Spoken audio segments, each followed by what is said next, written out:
دوستو، پہلی صدی ہجری ہو یا 14ویں صدی ہجری، ہر دور میں گستاخ رسول پیدا ہوتے رہتے ہیں، اور ان گستاخوں کو واصل جہنم کرنے کے لیے ہر دور میں عاشق رسول بھی پیدا ہوتے رہتے ہیں، جو ان گستاخوں کو واصل جہنم کرتے ہوئے دنیا و آخرت میں اپنا نام روشن کر جاتے ہیں۔ آج کی اس ویڈیو میں ہم 5 ایسے ہی عاشقان رسول کا ذکر کریں گے۔ نمبر 5، عامر شہید چیمہ۔ عامر شہید چیمہ وہ عظیم پاکستانی عاشق رسول ہیں جنہوں نے جرمنی کے گستاخ ہینریک براڈر کو واصل جہنم کیا تھا۔ عامر شہید دراصل جرمنی میں تعلیم کے سلسلے میں مقیم تھے، جب ستمبر 2005 کو ڈنمارک کے اخبار جیلین پوسٹر نے حضور نبی کریم صلی اللہ علیہ وسلم کے بارے میں 12 نہایت توہین آمیز اور نازیبا کارٹون شائع کیے۔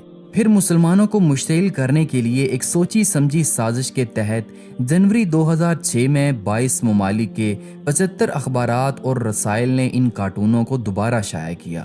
ان کارٹونوں کی اشاعت سے مشتعل ہو کر جرمنی میں مقیم پاکستانی طالب علم عامر چیمہ نے متعلقہ اخبار کے چیف ایڈیٹر ہینریک براڈر پر قاتلانہ حملہ کیا، جس کے نتیجے میں وہ نہایت عبرتناک حالت میں واصل جہنم ہوا۔ عامر چیمہ گرفتار ہوئے۔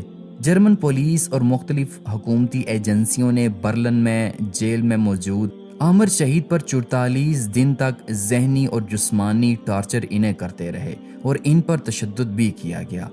ایک موقع پر تفتیشی افسر نے عامر شہید چیمہ کو مشروط طور پر رہا کرنے کی پیشکش کرتے ہوئے کہا کہ وہ جرمن ٹیلی ویژن پر آ کر اعلان کریں اور کہیں کہ وہ ذہنی مریض ہیں، دماغی طور پر درست نہیں ہیں، اس لیے انہوں نے یہ قدم مخص جذبات میں آ کر اٹھایا ہے، اور دوسرا یہ کہ اس فعل کا مذہب سے کوئی تعلق نہیں اور میں اپنے کیے پر بے حد شرمندہ اور نادم ہوں۔ شہید عامر چیمہ نے نہایت تحمل سے تفتیشی آفیسر کی تمام باتیں سنی اور پھر اچانک شیر کی طرح دہاڑا اور اس آفیسر کے منہ پر تھوک دیا اور کہنے لگے کہ میں نے جو کچھ کیا ہے وہ نہایت سوچ سمجھ کر کیا ہے، اور روتے ہوئے کہا کہ اپنے ضمیر کے فیصلے کے مطابق کیا ہے، مجھے اپنے فعل پر بے حد فخر ہے، یہ میری ساری زندگی کی کمائی ہے۔ حضور صلی اللہ علیہ وسلم کی عزت و ناموس کے تحفظ کے لیے ایک تو کیا، ہزاروں جانیں بھی قربان ہیں۔ میں اعلان کرتا ہوں کہ آئندہ بھی اگر کسی بدبخت نے میرے آقا رسول صلی اللہ علیہ وسلم کی شان اقدس میں کوئی توہین امیز گستاخی کی تو میں اسے بھی ایسے ہی کیفر کردار تک پہنچاؤں گا۔ عامر شہید چیمہ کی اس بے باک اور بے خوف جسارت کے بعد جیل حکام آپے سے باہر ہو گئے اور انہوں نے عامر شہید چیمہ پر بے انتہا تشدد کیا۔ عامر چیمہ نہایت اذیت کی حالت میں اللہ اکبر کے نعرے لگاتے رہے۔ اسی دوران ان کی سانسیں اکھڑ گئیں اور وہ بے ہوش ہو گئے۔ پھر ان بدبختوں نے ان کی شیرک کاٹ ڈالی۔ عامر چیمہ کی شہادت 3 مئی 2006 کو ہوئی۔ شہید کا جسد خاکی 10 دن کی تاخیر کے بعد 13 مئی 2006 کو صبح 9 بجے PIA کی پرواز کے ذریعے لاہور لایا گیا۔ بعد ازاں شہید کے آبائی گاؤں وزیرآباد میں ان کی تدفین کی گئی۔ ایک اندازے کے مطابق جنازے میں 5 لاکھ سے زائد لوگ موجود تھے۔ نمبر 4، ممتاز قادری۔ 2011 کا سال مسلمانوں پر ایسا کڑا گزرا ہے کہ اس وقت کے حالات اور واقعات سے یوں محسوس ہوتا تھا کہ دین دشمن، کفار اور شاطم رسول گروہوں نے بیک وقت اسلام اور پیغمبر اسلام اور مسلمانوں کے خلاف گستاخانہ خاکے بنا کر ایک جلغار کر دی تھی۔ ایک طرف نبی پاک صلی اللہ علیہ وسلم کی شان میں گستاخی کر کے مسلمانوں کے دلوں کو زخمی کیا جا رہا تھا، اور دوسری طرف آئین پاکستان میں ناموس رسالت کے تحفظ پر مشتمل شکوں کو تبدیل کرانے پر زور دیا جا رہا تھا۔ اس دوران آسیہ نامی ایک عیسائی خاتون نے آپ صلی اللہ علیہ وسلم کی گستاخی کا ارتکاب کیا۔ موقع پر موجود لوگوں نے اس کو تھانے تک پہنچایا، اس ملونہ کی گرفتاری ہوئی، معاملہ عدالت تک پہنچا، انکوائریاں ہوئیں، بیانات ہوئے، بیانات پر جرح ہوئی، آسیہ مسیح پر جرم ثابت ہوا۔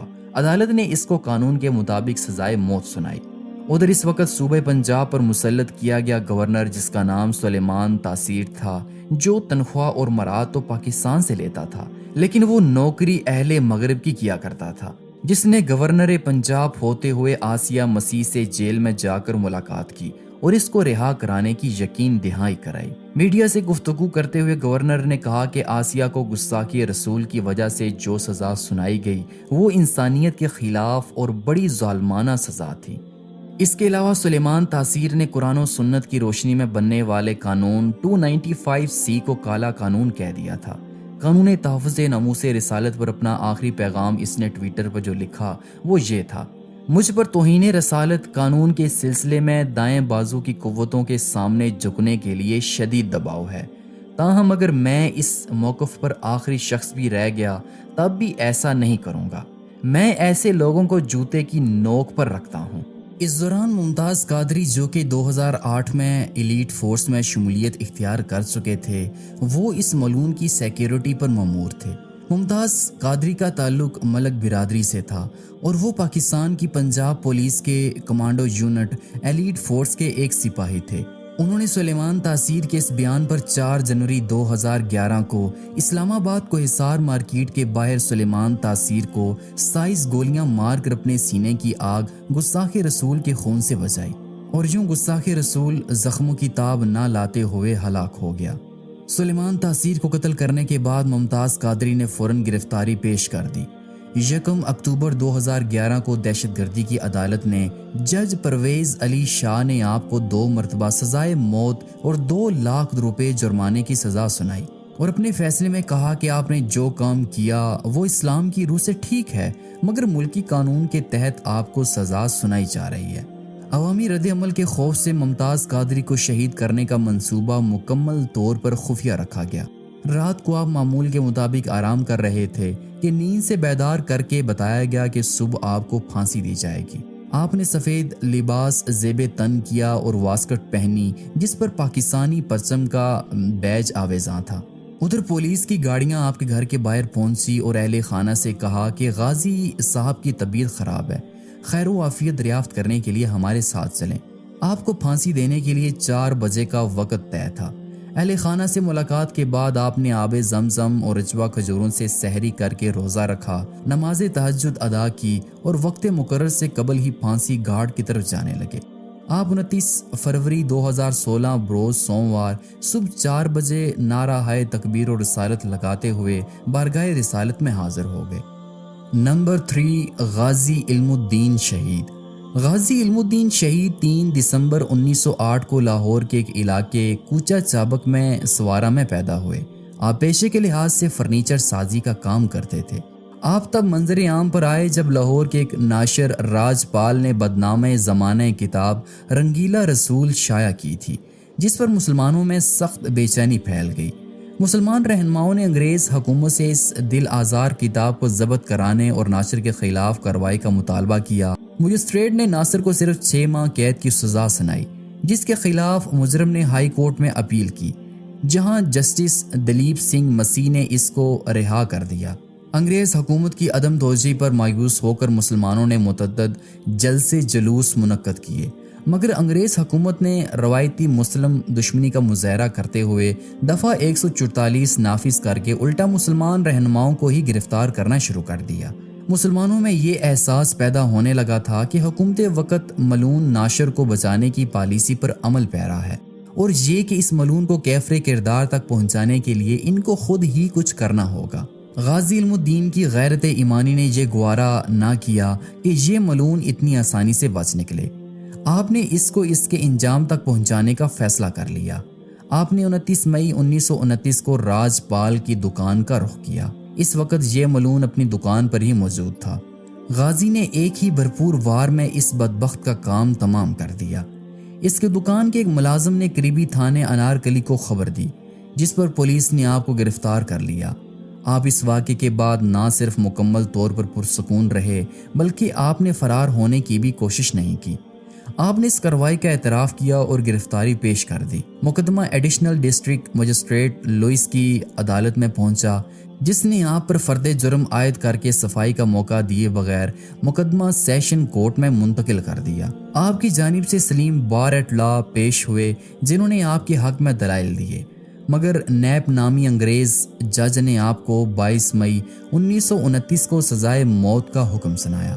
مسلمانان لاہور نے فیصلہ کیا کہ سیشن کورٹ کے اس فیصلے کے خلاف ہائی کورٹ میں اپیل کی جائے اور اس مقدمے میں غازی کی وکالت کے لیے شوہر آفاق وکیل محمد علی جناح کو نامزد کیا گیا۔ لیکن 15 جولائی 1929 کو ہائی کورٹ کے 2 جج نے فیصلہ سناتے ہوئے سیشن کورٹ کی سزا کو بحال رکھا اور غازی کی اپیل خارج کر دی گئی۔ اپیل خارج ہونے کی اطلاع جب جیل میں غازی کو ملی تو آپ مسکرا کر فرمائے، شکر الحمدللہ، میں یہی چاہتا تھا۔ بزدلوں کی طرح قیدی بن کر جیل میں سڑنے کے بجائے تختہ دار پر چڑھ کر ناموس رسالت پر اپنی جان فدا کرنا میرے لیے کئی گنا زیادہ سکون اور راحت کا باعث ہے۔ چنانچہ اکتوبر 1929 بروز جمعرات کو میاں والی جیل میں آپ کی سزا پر عمل درآمد کیا گیا۔ غازی علم الدین شہید نے اپنے رشتہ داروں کو جو وصیت کی تھی وہ بڑی قابل غور ہے۔ آپ نے فرمایا کہ میرے تختہ دار پر چڑھ جانے سے وہ بخشے نہیں جائیں گے، بلکہ وہ اپنے اعمال کے مطابق جزا و سزا کے حقدار ہوں گے، اور انہیں تاکید کی کہ وہ نماز نہ چھوڑیں اور زکوٰۃ برابر ادا کرتے رہیں اور شریعت محمدی پر قائم رہیں۔ غازی علم الدین شہید کا جنازہ لاہور کی تاریخ کا سب سے بڑا جنازہ کہلایا۔ جنازے کا جلوس 5.5 میل لمبا تھا۔ نماز جنازہ یونیورسٹی گراؤنڈ میں ادا کی گئی، جس میں کم و بیش 6 لاکھ عاشق رسول نے شرکت کی۔ ہندوستان میں مقیم جید علماء کرام ہندوستان کے کونے کونے سے رسول پاک کے سچے عاشق رسول کے آخری دیدار کے لیے لاہور تشریف لائے۔ مولانا دیدار علی شاہ اور علامہ اقبال نے شہید کو اپنے ہاتھوں سے لحد میں اتارا تھا، جس پر مولانا ظفر علی خان نے کہا تھا، کاش یہ مقام مجھے نصیب ہوتا۔ اس موقع پر علامہ اقبال نے فرمایا، یہ ترکھان کا لڑکا ہم سب پڑھے لکھوں سے بازی لے گیا۔ لوگوں نے عقیدت میں اتنے پھول نچھاور کیے کہ آپ کی میت ان میں چھپ گئی۔ نمبر 2، سلطان صلاح الدین ایوبی۔ سلطان صلاح الدین ایوبی کے نام سے کون واقف نہیں؟ صلاح الدین ایوبی کو فاتح بیت المقدس بھی کہا جاتا ہے، جنہوں نے 1187 میں یورپ کی متحدہ افواج کو عبرت ناک شکست دے کر بیت المقدس ان سے آزاد کروا لیا تھا۔ آپ ایک نیک، بہادر، عادل اور سچے عاشق رسول حکمران تھے۔ آپ کے عشق رسول کا اندازہ اس بات سے لگایا جا سکتا ہے کہ جب کرک کے عیسائی حکمران رینالڈ نے ایک مسلمان قافلے پر حملہ کیا جو کہ حج کے لیے جا رہا تھا، اس حملے کے دوران اس نے بڑی قتل و غارت گیری کی اور ایک مسلمان سے کہنے لگا کہ بلاؤ اپنے محمد کو جو تمہاری مدد کو آئیں۔ جب یہ الفاظ سلطان صلاح الدین ایوبی تک پہنچے تو انہوں نے رینالڈ کو اپنے ہاتھوں قتل کرنے کی قسم کھائی۔ سلطان نے فوراً رینالڈ کا تعاقب کرتے ہوئے ہتین کے مقام پر اسے جا لیا۔ سلطان نے یہیں دشمن کے لشکر پر ایک ایسا آتش گیر مادہ ڈلوایا جس سے زمین پر آگ بھڑک اٹھی۔ چنانچہ اس آتشی ماحول میں 1187 کو ہتین کے مقام پر تاریخ کی خوفناک ترین جنگ کا آغاز ہوا۔ اس جنگ کے نتیجے میں 30,000 عیسائی مارے گئے اور اتنے ہی قیدی بنا لیے گئے۔ رینالڈ گرفتار ہوا اور سلطان نے اپنے ہاتھ سے اس کا سر قلم کیا، کیونکہ رینالڈ حضور صلی اللہ علیہ وسلم کی شان میں برملا طور پر گستاخی کیا کرتا تھا، اور سلطان صلاح الدین ایوبی نے اسے اپنے ہاتھوں سے مارنے کی قسم کھائی تھی۔ یہی وجہ ہے کہ اتحادی بادشاہوں کے ساتھ جو کہ اس وقت سلطان کے قیدی تھے، سلطان نے ان کے ساتھ وہی سلوک کیا جیسے ایک بادشاہ دوسرے بادشاہ کے ساتھ کیا کرتا ہے، اور جنگ کے اختتام کے بعد سلطان نے ان تمام قیدی بادشاہوں کو باعزت طور پر رہا کر دیا۔ لیکن رینالڈ کے جرائم بہت سنگین تھے، جس کی وجہ سے سلطان نے اسے قتل کیا تھا۔ نمبر 1، حضرت وحشی۔ حضرت وحشی بن حرب وہ صحابی رسول ہیں جنہوں نے غزوہ احد میں رسول کریم صلی اللہ علیہ وسلم کے محبوب چچا کو شہید کیا تھا۔ آپ نسلاً حبشی اور جبیر بن مطعم کے غلام تھے۔ غزوہ بدر میں سید الشہداء حضرت حمزہ نے جبیر بن مطعم کے چچا تیمہ بن عدی کو قتل کیا تھا، اس لیے جبیر کو اس انتقام کی بڑی جلدی تھی۔ جب غزوہ احد کا موقع آیا تو جبیر نے وحشی سے کہا کہ تم میرے چچا کے قاتل کو قتل کر دو تو میں تمہیں آزاد کر دوں گا۔ آزادی کا نام سن کر وحشی فوراً تیار ہو گیا۔ میدان جنگ میں صف آرائی ہوئی اور مشرکین کی طرف سے صبا نے مبارز طلبی کی تو حضرت حمزہ اس کے مقابلے کو نکلے اور ایک ہی وار میں اس کا کام تمام کر دیا۔ وحشی جو کہ ایک چٹان کی آڑ میں گھات لگائے ہوئے بیٹھا ہوا تھا، جیسے ہی حضرت حمزہ اس کو قتل کر کے ادھر سے گزرے تو اس نے نیزے سے ایسا وار کیا کہ نیزہ ناف کے آر پار ہو گیا اور حضرت حمزہ رضی اللہ تعالیٰ عنہ اسی وقت شہید ہو گئے۔ آپ کو اپنے چچا کی شہادت کا بڑا دکھ تھا، لیکن جب واشی نے کلمہ پڑھ لیا تو آپ صلی اللہ علیہ وسلم نے حضرت واشی کو معاف کر دیا۔ تاہم آپ صلی اللہ علیہ وسلم نے ان سے فرمایا کہ اگر ہو سکے تو اپنا چہرہ مجھ سے چھپا لیا کرو اور میرے سامنے نہ آیا کرو، جس پر حضرت واشی نے مکمل تعمیل کی اور پھر کبھی زندگی میں آپ صلی اللہ علیہ وسلم کے سامنے نہ آئے۔ حضرت حمزہ کی شہادت کا جرم وحشی کے دل میں ایسا زخم تھا جو انہیں چین لینے نہیں دیتا تھا، اور وہ قبول اسلام کے بعد سے برابر اس کی تلافی کی کوشش میں لگے ہوئے تھے۔ خوش قسمتی سے بہت جلد ان کو اس کا موقع مل گیا کہ جب رسول اللہ صلی اللہ علیہ وسلم کی وفات کے بعد مشہور مدعی نبوت مسیلمہ کذاب کا فتنہ اٹھا تو حضرت واشی نے کہا کہ اب وقت ہے کہ میں مسیلمہ کو قتل کر کے حضرت حمزہ کے خون کا کفارہ ادا کر دوں۔ چنانچہ وہی نیزہ جس سے سید الشہداء حضرت حمزہ رضی اللہ تعالی عنہ کو شہید کیا گیا تھا، وحشی مسیلمہ کے مقابلے میں جانے والی مہم کے ساتھ روانہ ہوئے اور میدان جنگ میں پہنچ کر مسیلمہ کی طاق میں لگے رہے۔ وہ ایک دیوار کے سوراخ کے پار نظر آیا، سو حضرت واشی نے نیزہ تان کر اس کے سینے پر ایسا وار کیا کہ نیزہ سینے کے آر پار ہو گیا۔ جو کچھ کمی رہ گئی تھی اس کو ایک انصاری نے بڑھ کر پورا کر دیا، اور یوں حضرت واشی نے اسلام کے سب سے بڑے دشمن کا خاتمہ کر دیا۔